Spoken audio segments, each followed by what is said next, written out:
everybody. You're tuning in to Davi Davenport Live. I'm super excited. I'm out on the fantastic set of the hot show Distortion, and I'm going to introduce you to one of the leading men, Vinicius Machado, darling. If you haven't heard that name, believe me, you will today. And I'm also going to have him tell you about a bunch of other projects that he's done, and I bet you will remember exactly who he is. All the ladies out there, I already know you know who he is. What's going on? How are you, Vinicius? I'm great. Oh my God! I'm never washing that hand ever, ladies, ever. So silly. Well, first of all, thanks for having me out on the set of Distortion. Thank you.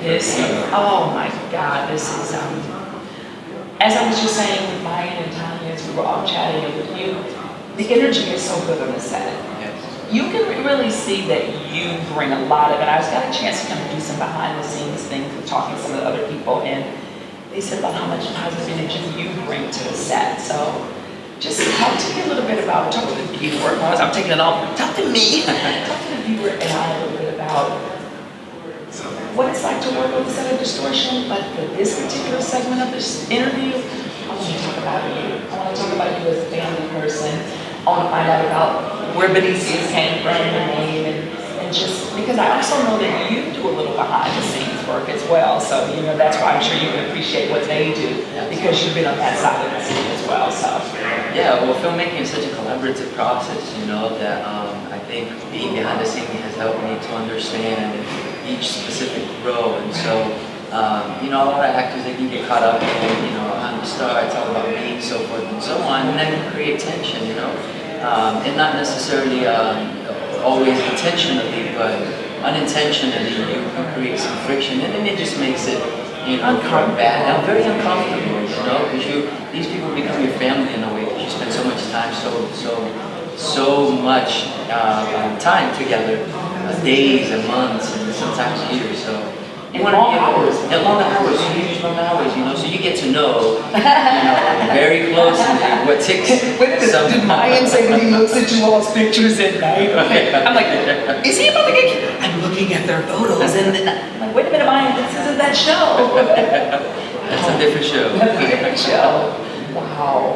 So just being respectful, you know, and just understanding that, you know, I could treat this in a way that is going to damage the relationships in the long run, or I can be a source of comfort and of positive influence towards the direction that it's supposed to be, and it should be about the art and the message that we're trying to communicate here. So I know that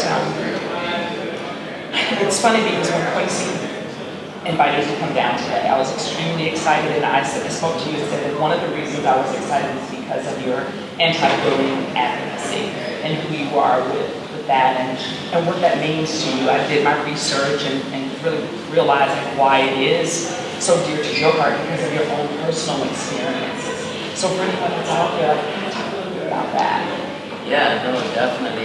If there's anybody out there going through bullying, or if you're the bully yourself, you can go to stopbullyingNowFoundation.org for immediate assistance, 24/7, available to you at your local place, nationwide. Or if you want to help us donate to the cause and support and further our cause, you can go to the website again, stopbullyingnowfoundation.org.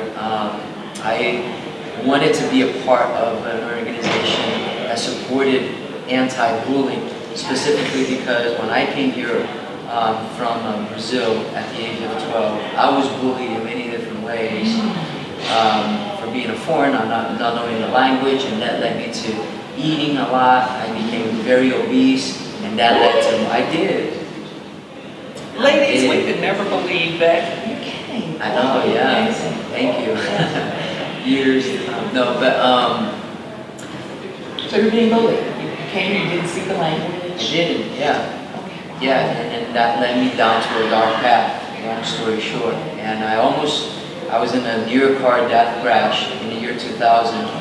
And that was kind of like a life-changing moment for me because all my so-called friends deserted me because I was the popular guy because I had the car, drove everybody around, I went to the parties because I was also hanging out with the wrong crowd in a way to protect myself because I was being bullied and I found that I didn't have self-identity, and I found that as long as somebody else, sought me to be good or sought me and believed in me and was my friend, and it was a Validation. Validation. So many times we look for validation outside of ourselves. And again, what you said is you got involved with the right. And I talk to teenagers about getting involved with the wrong crowd. Not even thinking that you are, but as a blanket. It's kind of a blanket to hide behind a little bit, or to protect yourself. Absolutely, scapegoat. Yeah, that's what I did. Wow. So the car crash really awoke me and opened my eyes to see that first and foremost, I wasn't secure in myself. I didn't know who I was. And I'm coming from like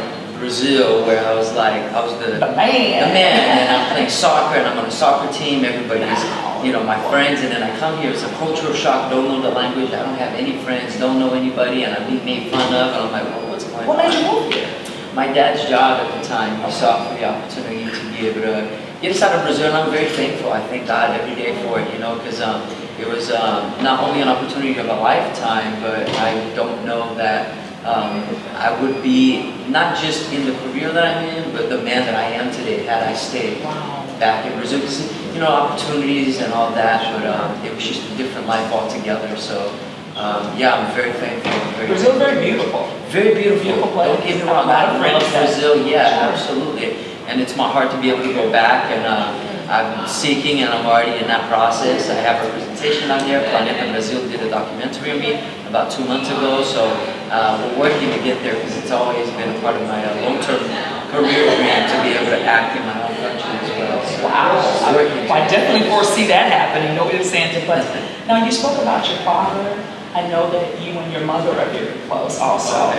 Very close. So tell me a little bit about that relationship, or about what family, more so what family means to you. My family is everything. My mom was always there, no questions asked. If there was nothing in the fridge, she'd make something appear. And there's something, we can whip something up with nothing. I'm like, oh, there's food in the cabinets. What do you mean? There's salt and pepper. We're making a meal. Literally. And, I am who I am because of her. A lot of times, and this isn't to discredit who my dad is to me as well. Sure. But my mom has always been that person who was juggling 2 to 3 jobs and the home life as well, when my dad couldn't, for one reason or another. But my mom was diagnosed with cancer about 5-6 years ago, and we couldn't get insurance here. She had colon cancer, we couldn't get insurance. And so we ended up she had ended up getting insurance back in Brazil. So she had to fly back there, but that in and of itself was a whole, that in and of itself. No, go ahead, that's fine. It's like, what? She's just trying to interrupt our shot, that's all. Look, she's just trying to interrupt our shot, go ahead. So she's like this, 4 or 5, I'm like, okay. So she almost didn't make it. Okay. But she did, thankfully, and so, I'm very happy that she's here, and we talk every day on the phone. She lives in Florida. Oh, wow. Yeah, so she lives in Florida. Yeah. I'm a colorectal cancer survivor myself. Oh, wow. And to think that, to have a family member like herself and to have family revolved, that's what saved my life. Having my family around me to take care of me and to love me.